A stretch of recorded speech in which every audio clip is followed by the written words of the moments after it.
Hey, what's up guys, it's Arun from 8B TV, and this is a review on the iPhone 7 Plus in 2017.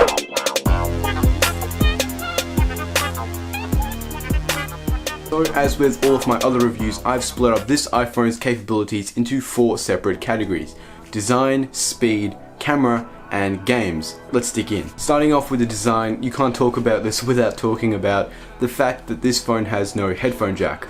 That's not so much of a big problem, as I noticed after 3 months. Most of our speakers are Bluetooth anyway, and it does come with some Lightning earpods and a Lightning to 3.5mm headphone jack adapter, and we just left the adapter on, so we basically converted those headphones to a Lightning headphone. Also, this phone comes with stereo speakers. This is one of the best features about this phone that I absolutely love. Turning it landscape, the earpiece becomes a speaker grill, as well as the bottom one, which kind of works together so that you get surround sound audio. And because this phone doesn't come with a headphone jack and there's no physical home button, that's another feature that's new about this phone. It actually has a haptic engine underneath the home button, but there is no actual button there. And what this allows the phone to be is completely waterproof for up to 1 meter for 30 minutes. The screen of this phone isn't new from any of the other phones. It's the same 1080 by 1920 screen with a pixel density of 401 pixels per inch, which is nothing new from the iPhone 6s Plus or even the iPhone 6 Plus. This phone comes with a 2900 mAh battery, and with my tests I got around 7 hours of battery life on average. It does tend to vary depending on what you're doing. If you're web surfing, you'll get around 10 hours, but if you're playing hardcore games, you get around 4 hours, so it averaged at around 7 hours of battery. So moving on to camera, the iPhone 7 Plus has a dual 12 megapixel camera on the back, and that's one of the special things about this. One of the cameras is a wide angle camera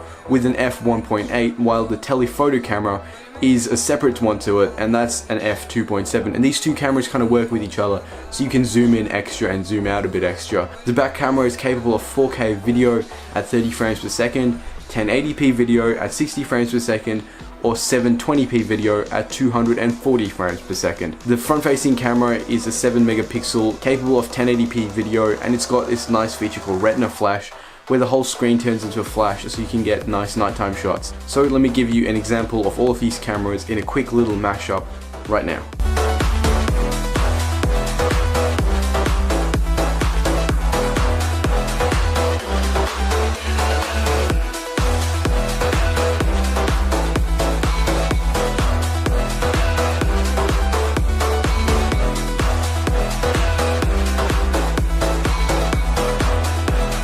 In Geekbench 3, the iPhone 7 Plus scored 3,531 in the single-core score and 6,126 in the multi-core score. Huge numbers we're seeing here, guys. It also booted up in just 18 seconds, which is absolutely nuts. This phone is powered by an A10 Fusion chip. This is a quad-core chip, and the amazing thing about this chip is it's got 2 weak cores and 2 powerful cores. Now, the storage on the iPhone 7 Plus is also a bit different. Starting off with the base model, it's now a 32GB model. Now that's great, but it does have some drawbacks. The biggest drawback is the 32GB model is actually the slowest out of all of the models. Basically what's going on here, guys, is the 32GB model is slower at writing things onto the SSD. What I mean by that is if you try and download a movie from your computer to your phone, it'll take a little bit longer to download onto your phone than it would to 128 or 256. As far as day-to-day usage goes, they're pretty much all the same. Now the iPhone 7 Plus and the iPhone 7 all come with an amazing 3GB of RAM. Thank you, Apple. Thank you finally for 3GB of RAM. So finally, let's talk about games. Now the iPhone 7 Plus, I couldn't really find a game that this phone couldn't handle at maxed out graphics. I tried Mario Run, I tried Bullet Force, I tried Cosmic Challenge, and all of these games ran perfectly. I thought I would try out Nimine Legends. This is a game that the graphics run extremely high, and on my iPad Air 2 I wasn't able to top out the visuals here. I could only get it to around the 80% visuals mark. Okay guys, so it's finally time to wrap up this review.